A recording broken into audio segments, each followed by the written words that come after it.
তোমাকে যে কিচ্ছু চাই না, আমাদের জীবনের গুণাগুলো মাফ করে দাও। এমন কোন গুণা নাই আমরা করি নাই। জ্ঞান বুদ্ধি হওয়ার পর থেকে শয়তানের ধোঁকায় পড়ে কত গুণা করে ফেলেছি গো আল্লাহ। এই হাত দিয়ে, এই চোখ দিয়ে, এই পাও দিয়ে এমন কোন গুণা নাই আমরা করি নাই।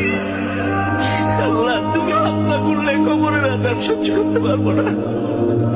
তুমি যদি মাফ না করো জাহান্নামের আগুন সহ্য করতে পারবো না। আল্লাহ, আমাদেরকে তুমি মাফ করে দাও। তোমাকে যে কিচ্ছু চাই না, আমাদের জীবনের গুণাগুলো মাফ করে দাও। এমন কোন গুণা নাই আমরা করি নাই। জ্ঞান বুদ্ধি হওয়ার পর থেকে শয়তানের ধোঁকায় পড়ে কত গুণা